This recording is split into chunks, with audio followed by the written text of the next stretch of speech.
Hi guys, welcome to my YouTube channel. And आज का video काफ़ी स्पेशल होने वाला है because I also didn't thought of introducing you all to my father like this, but कहते हैं ना, वही होता है जो मंजूर खुदा होता है। सो या हियर आई एम। और before inviting my father, let me brief you all कि what this video is about.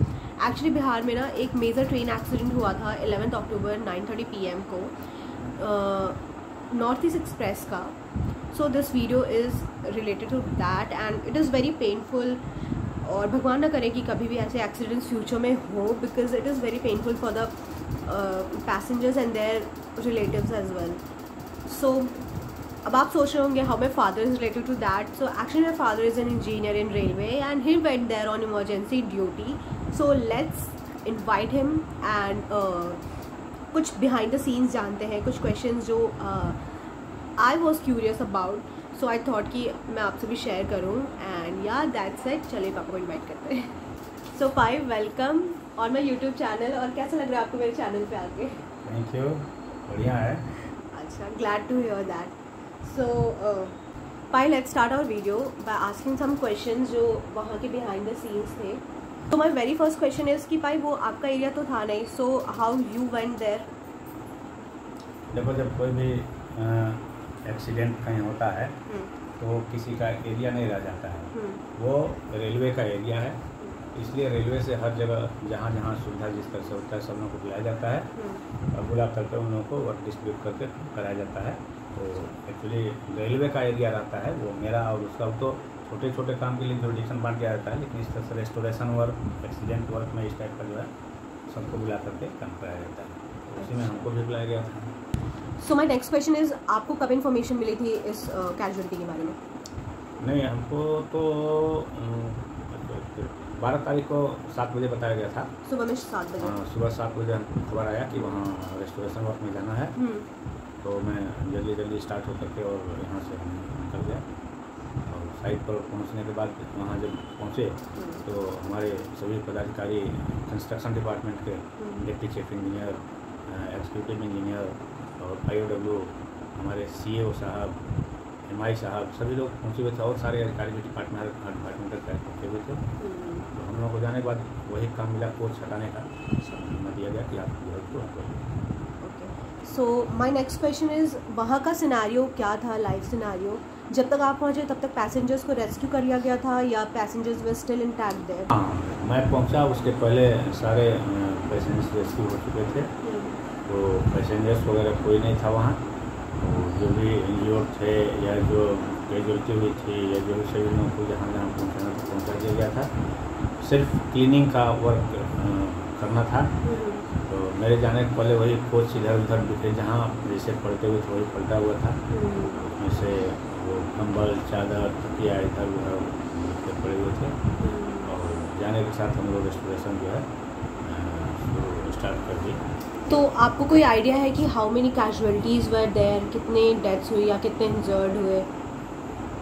नहीं, एक्चुअली सुने कि 4 या 5 कैजुअलिटी हुए और उसके बाद इंजर्ड हुए थे लोग। कोई काउंटिंग मेरे पास उस टाइप का नहीं है, क्योंकि हम लोग जाते जाते वर्क स्टार्ट कर दिए। उस सब चीज़ में किसी से पूछना है, जानना जो भी है सब रिकॉर्डेड है।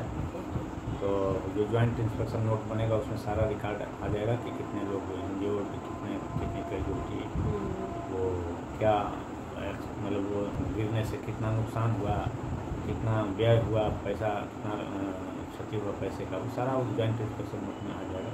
तो 4 या 5 कैजुअलिटी हुई। तो ये डैमेज जो आप लोग वो करते हैं कि कितना डैमेज हुआ, वो कैसे, किन किन चीज़ों को मद्देनज़र रखते हुए करते हैं? वो एक्चुअली सबसे पहले देखा जाता है कि हर डिपार्टमेंट, जैसे CNW है, carriage and wagon, signal department है, TRS है, TRD है, इंजीनियरिंग है, हर विभाग का जैसे कोच जो डैमेज हुआ तो कैरेज एंड वैगन का है, CNW का कितना कोच डैमेज हुआ उसका क्या कास्ट है, जो TRD का मास्ट जो लगा हुआ रहता है कोच जिससे ट्रेन चलती है, वो ट्रैक्शन पावर से, वो TRD का होता है, उनका कितना मास्ट टूटा, कितना तार उनका डैमेज हुआ, उससे उनका कास्ट निकलता है। सिग्नल विभाग का कितना सिग्नल टूटा, लोकेशन बक्सा टूटा या केबल कितना टूटा कटा, से उनका हो जाता है। इंजन का कितना स्लीपर डैमेज हुआ, कितना रेल टूट गया, कितना लेबर लगा, ये सब चीज़ सबका कैलकुलेशन उस टाइप का किया जाता है कि किसका कितना डैमेज उसमें हुआ। उससे सब जॉइंट नोट में आ जाता है कि कास्ट ऑफ वो डैमेज। एंड कितनी ट्रेन वहाँ से आ जा नहीं पाई, उसका भी डैमेज कॉस्ट? उसका तो नहीं, लेकिन कास्ट ऑफ डैमेज जो एट साइड डैमेज हुआ उसका कास्ट उसने। तो कितनी बोगियाँ डीरेल हुई थी और कितनी डैमेज हुई थी, आप कुछ बता सकते? सब 23 बोगी डीरेल हुआ था और 23 बोगी मैं टोटल 10 बोगी तो मैं हटाया, बाद बाकी और क्रेन से हटाया गया। तो लगभग सब डैमेज ही था इतना, क्योंकि पलट चुका था जितना बोगी वो सब डैमेज था। और कुछ कोशिश थे जो केवल व्हील उतर गया था, उसको रीरेल करने के बाद से वो कैरेज वैगन अपना सर्टिफिकेट जगह अपना ठीक है चलने लायक तो नहीं चल रहा है। That is depend upon carriage wagon CNW। And okay भाई, तो द नेक्स्ट क्वेश्चन इज़ कि आप जब वहाँ पे जाते हैं तो बोगियाँ कैसे एक साथ बिखरी रहती हैं, डीरेल हुई रहती हैं, जो गिरी रहती हैं, या अलग अलग? And what were your job कि आप वहाँ पर जाके क्या करते हैं और कैसे उन चीज़ों को मैनेज करते हैं? देखो वहाँ जाने के बाद से बोगी जब कुछ बोगी एक दूसरे में, हर बोगी जो कपलिंग के द्वारा एक दूसरे से जुड़ा रहता है, लेकिन कुछ बोगी इस टाइप का था जो गिर करके क्रॉस द ट्रैक हो गया था, कुछ जो है उसके पैरेलल था हुआ, और कुछ वैगन जो है वैसे ही खड़ा ही रह गया, लेकिन उसका कपलिंग लगा हुआ था और वैगन टेढ़ा हो गया था। एक वैगन इधर एक वैगन इधर। एक मिनट, मेरे ऑडियंस के लिए आप ये बता दीजिए कपलिंग क्या होता है? कपलिंग होता है कि मतलब दो वैगन को जो ऐसे पकड़ करके रखता है, पकड़ कर रखता है, तो ये कपलिंग होता है। यही तो गिरने के बाद से ये कपलिंग खुल जाता है। जब खुल गया तो बोगी इधर उधर हो गया, और जिसमें नहीं खुला वो ट्रैक पर रह गया, व्हील इधर उधर हो गया, लेकिन बोगी वैगन जो है ट्रैक पर रह गया। तो इस टाइप का जो बोगी रह जाता है उसको गैस कटर से, क्योंकि एक एक वैगन ही खींचा जाता है, तो उसके कपलिंग को गैस कटर से कटवा दिया जाता है। जब बोगी अलग अलग हो गया तब उसको क्रेन तो था, लेकिन क्रेन से मैं जो हटाया जितना बोगी 10 बोगी में हटाया, तो 10 बोगी वो पोकलेन से हटाया। मेरे पास कोई क्रेन नहीं था, मेरे पास पोकलेन था। उस पोकलेन से ही उस ट्रैक पर उसको जो डैमेज हो गया तो उसको पलट करके और पोकलेन से उसको पुलिंग कराता था, और पीछे से पोकलेन से उसको पुशिंग कराता था, खींच करके लाते थे, और बगल में गड्ढा था वहाँ ले जा करके उसको इनफ्रिंज छोड़ा करके उसको दूर करके रख दिया जाता, ताकि वो ट्रैक जल्द से जल्द उसको ट्रैक को रिस्टोर किया जाए, उस पर मतलब परिचालन शुरू हो सके। Actually a very interesting topic question आप कह लीजिए। Everybody is curious to know कि व्हाट वर द रीज़न, तो आप बता सकते कुछ? रीज़न तो अभी फाइंड आउट नहीं हुआ, तो ज्वाइंट इंस्पेक्शन नोट बनेगा, उसमें रीज़न आएगा। हम लोग तो वहाँ के जो PWI इंचार्ज या कैरेज वैगन सिग्नल के लोग और TRD के लोग सब लोग अपना इकट्ठा होंगे, उसके बाद से रीजन को सर्च होगा कि रीजन क्या हुआ है। जो अगर नहीं सेटिस्फाइड, जिसके ऊपर जाएगा कहाँ फला के वजह से गाड़ी गिरी, नहीं सेटिस्फाइड होगा तो वो अपना उसका ज्वाइंट नोट में लिख करके फिर लोग बताएंगे कि हाँ भाई हम इससे एग्री नहीं हैं और हम जो है ये चाहते हैं। फिर उसके बाद से अगर नहीं सेटिस्फाई वाला फिर इंक्वायरी बैठती है, CRS साहब भी आते हैं, क्लियर होता है कि क्या हुआ। तो हम लोग तो उस चीज़ में भी इन्वॉल्व नहीं है। वहाँ के जो लोकल इंचार्ज रहते हैं, इंजीनियरिंग का, कैरेज वैगन का, सिग्नल का, TRS का, TRD का, वो जब ज्वाइंट नोट बनेगा तभी आज उसका पता चलेगा कि क्या काज हुआ था। क्यों देखने से कुछ पता नहीं चल रहा था कि क्यों हुआ। ऑब्वियसली वहाँ पे तो सब डैमेज हो चुका होगा, तो कुछ पता नहीं चल रहा। ट्रैक भी डैमेज था, पोल भी, मास्ट भी डैमेज था, डब्बा भी डैमेज था, तो वहाँ जाने के बाद तो कुछ पता नहीं चलता है ऐसे कि क्यों हुआ क्या नहीं। एंड पापा जी एक क्वेश्चन और, कभी कभी ऐसा होता है क्या कि जो गिट्टी बिछी रहती है वो अगर रेलवे लाइन पे आ जाए तो उस वजह से भी बोगी डीरेल हो सकती है या फिर कोई एक्सीडेंट कॉज हो सकता है? नहीं, उससे वो होता नहीं है। एक्चुअली गिट्टी जो कभी कभी क्या होता है, बच्चे जो है सजा करके गिट्टी ट्रैक पर रख देते हैं, तो नॉर्मली क्या होता है, वो इंजन के आगे काउ केचर लगा रहता है। अच्छा। इस टाइप का रहता है काउ केचर। तो वो जब चलता है तो गिट्टी हटा देता है, गिर जाता है। उससे भी बचता है तो चक्का के आगे 2 ठो बालू गिराने के लिए वो लगा रहता है, उससे भी वो हट जाता है। अच्छा। अगर बहुत बड़ा बोल्डर वोल्डर नहीं हुआ तो छोटा छोटा गिट्टी, वैसे हालांकि रेगुलर एक रेल 2 रेल कभी कभी मैं देखा हूँ, लाइन में जाता हूँ तो लोग सजा करके बच्चे लग देते हैं। बड़ा आदमी तो नहीं करेगा लेकिन बच्चे उसमें रखते हैं। तो उस पर क्या है कि वाइब्रेशन होता है ट्रेन का, क्योंकि गिट्टी है, टूटेगा। बहुत बड़ा रहेगा तो काउ केचर हटा, बहुत छोटा रहेगा तो उसके ऊपर से काउ केचर चला तो उसमें वाइब्रेशन होता है ट्रेन में घट। लेकिन उसे नॉर्मली करना नहीं चाहिए किसी को, गिर भी सकती है गाड़ी उसे, लेकिन वो उससे गिरती नहीं चाहिए।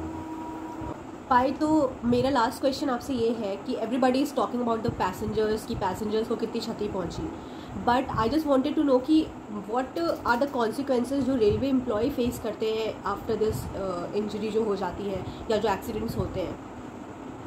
सबसे पहले तो कोई भी रेलवे एम्प्लॉय हो या चूँकि नाइट में कैजुअलिटी हुआ तो जो रेल के एम्प्लॉय वहाँ होंगे वही हेल्प कर सकते हैं। अगल बगल के लोग आते हैं तो सबसे पहले सबका कर्तव्य होता है कि जो आदमी इंजर्ड है उसको हॉस्पिटलाइज करना, और खबर मिलने के बाद अगल बगल से सारे स्टेट के बिग फोर्स, रेलवे के बिग फोर्स, रेलवे के डॉक्टर, सारे लोग उपस्थित हो जाते हैं। उस हिसाब से उसके बाद से कोच से जो लोग बाहर हैं, गिर गए हैं या दिखाई दे रहे हैं, उन लोगों को उसके बाद से कोच में जो लोग फंसे हुए हैं उन लोगों को निकाल करके, और जगह जगह जिस हॉस्पिटल में जहाँ जैसी जगह है नियरर जो हॉस्पिटल है उस हॉस्पिटल में सभी लोगों को जिस टाइप का उनको उपचार की आवश्यकता है उस टाइप की जगह उनको भेज करके सबसे फर्स्ट प्रायोरिटी होता है कि सेव किया जाए कितना लोग जो इंजर्ड हो गए हैं, सबसे पहले उनको सुरक्षा मिले, जल्दी रिकवर करें लोग, ये कोशिश रहता है। देखो रेलवे में सबसे बड़ा अगर कोई तकलीफ है एक्सीडेंट है, रेल का एक्सीडेंट। कोई भी रेलवे पर्सन ये नहीं चाहता है कि किसी तरह का कोई एक्सीडेंट हो। ये दुर्घटना अगर घटती है तो सबसे बड़ा सदमा जो है रेल परिवार को इसी से लगता है, क्योंकि रात दिन मेहनत करने के बाद भी किसी भी रीजन से, किसी भी वजह से, वो कैरेज वैगन का गलती हो, टीआरएस का गलती हो, टीआरडी का गलती हो, सिग्नल का हो, इंजीनियरिंग का हो, कोई डिपार्टमेंट ये नहीं चाहता है कि कोई भी ट्रेन डिरेल हो। हर आदमी चाहता है कि परिचालन अच्छे से हो, इसीलिए सारे लोग रात दिन मेहनत करते हैं और लगे रहते हैं। अब यह है कि आदमी काम करते करते करते करते कहीं ना कहीं ओवरलुक हो जाता है, या कोई चीज़ इतना वर्क रहता है कि उस वर्क में या कुछ नेचुरल चीज़ भी कभी कभी हो जाता है जिसकी वजह से एक्सीडेंट हो जाता है। लेकिन कोई भी डिपार्टमेंट ये नहीं चाहता है, हम लोग के अलावा भी और जो डिपार्टमेंट है, क्योंकि हम लोग तो रेल पथ के ही हैं, उस रेल को 1.5 इंची के रेल को के ऊपर उतनी बड़ी ट्रेन चलती है, और 1.5 इंची का ही रेल रहता है, उसके ऊपर सारा व्हील उसी से गुजरता है, उसको मेंटेन करना, उतने पैसेंजर का वो पूरा लाइफ सिक्योर करना, तो हम लोग तो रात दिन उसमें लगे ही रहते हैं। बहुत हार्ड वर्क है पीवे में, और रात दिन उसको मेंटेन करना पड़ता है। लेकिन और हर डिपार्टमेंट को वैसे ही मेंटेन करना पड़ता है, ऊपर ट्रैक्शन वाले को वैसे ही, सिग्नल वाले को वैसे ही, हर विभाग को वैसे ही मेंटेन करना पड़ता है, तभी जाके ये परिचालन सुचारू रूप से चल पाता है। और कोई आदमी, हर आदमी के लिए एक्सीडेंट बहुत ही बुरा टाइम होता है। कोई भी आदमी ये नहीं चाहता है कि एक्सीडेंट हो। हर आदमी भगवान से ही प्रार्थना करता है कि हे प्रभु मेरे लाइफ में कोई एक्सीडेंट न हो और मैं ठीक ठाक रहूं। एवरी रेलवे पर्सन, हर आदमी के दिल में तमन्ना ही रहती है। अब आकस्मिक रूप से कुछ हो जाता है तो आदमी उसको फेस करता है, बट कोई आदमी ये चाहता नहीं है कि ये सबसे बड़ा, सबसे खराब चीज़ जिसको बोला जाता है लाइफ का, हम लोगों के लाइफ के लिए सबसे खराब चीज़ यही होता है एक्सीडेंट। वो भगवान सबको सद्बुद्धि दे, सबको ताकत दे कि वो न हो, तो पैसेंजर भी सुरक्षित, जिसके बच्चे जाते हैं ट्रेन में उस माँ बाप को भी चिंता रहता है, हम लोगों को इतना टेंशन होता है और सारे लोगों को इतना टेंशन होता है, उसके रिश्तेदार को टेंशन। इसलिए कोई भी आदमी नहीं चाहता है, और भगवान ये करें कि कोई एक्सीडेंट न हो, सब लोग सुरक्षित रहें, अच्छे से रहें, रेल परिवार भी और उस पर चलने वाले लोग। But I wanted to know कि अगर किसी एक्स एम्प्लॉय के जर्डिक्शन में अगर ये चीज़ें हो जाती हैं तो व्हाट वर द एक्शंस जो उनके अगेंस्ट लिया जाता है? अब उसमें एक्शन यही होता है कि पहले तो ज्वाइंट नोट बनता है। ज्वाइंट नोट सब विभाग का एक तैयार किया जाता है कि किसके वजह से ये एक्सीडेंट हुआ। तो नॉर्मली अब लोग दो ही चीज़ जानते हैं। सबसे पहले गाड़ी गिरी तो लोग बोल देते हैं कि लाइन खराब है। लोग जल्दी से जो कुछ भी हुआ तो लाइन खराब था इसलिए गाड़ी गिरा, बट ऐसा नहीं है। उसमें है कि ट्रैक भी खराब हो सकता है, रेलवे का वैगन भी खराब हो सकता है, कोई गाय भैंस या और इस टाइप का कटल भी आ सकता है, उससे भी एक्सीडेंट हो जाता है। कोई बहुत बड़ा पत्थर रख दिया गया, कोई लोहा उठा करके खेत में चोर या कोई इस टाइप के आतंकवादी या कोई भी रख सकता है, उससे भी हो जाता है। कभी कभी गाड़ी में रेल टूट जाता है, रेल में जब वो बहुत खिंचाव पैदा होता है तो रेल टूट जाता है, उसके वजह से भी होता है। गर्मी में बकलिंग हो गया, बहुत ज़्यादा हीट हो जाता है तो उसमें बकलिंग हो जाता है, उसके वजह से भी हो जाता है। तो वो बहुत सारा रीजन है जिसके वजह से ये एक्सीडेंट हो जाता है। न चाहते हुए भी लोग सब सुरक्षा अपनाते हैं, फिर भी कभी कभी दैविक प्रकोप हो गया तो हो जाता है इस टाइप का। ओके भाई, थैंक यू सो मच आपको आने के लिए। And let me tell you all कि पाई वेंट देयर ऑन 12 के मॉर्निंग एंड ही केम 13 के मॉर्निंग को and he was there on the duty. और सुबह 6 बजे तक आपका काम चलता रहा ना? सुबह 6 बजे तक मेरा काम चलता रहा, सारा रेस्टोरेशन वर्क हो गया। उसके बाद से 6:12 पर मैं वहाँ से चल दिया और होल नाइट वर्किंग था। एक सेकंड भी कोई मेरे बहुत बड़े बड़े अधिकारी, MI साहब, CEO साहब, chief engineer, deputy chief engineer, executive engineer, assistant engineer, IOW और जो स्टाफ थे सभी लोग आए हुए थे और होल नाइट वर्किंग था। कोई भी एक सेकंड न बैठा न सोया। इवन अगल बगल बहुत कीचड़ था, तो कीचड़ में जो भी पैर गया अभी तक खुजाट हो रहा है और सारा जूता और पैंट सब, लेकिन उस समय वो सब दिखाई नहीं देता है। एक ही चीज़ दिमाग में रहता है कि इसको कितना जल्दी रिस्टोर किया जाए और परिचालन शुरू किया जाए जल्दी। सबके दिमाग में यही रहता है और सभी लोग इसी में परेशान रहते हैं कि जिसको जो दिखाई देता है उसको जल्दी से क्लियर करके और परिचालन शुरू किया जाए। बस एक ही मोटो रहता है। Okay, thank you so much भाई।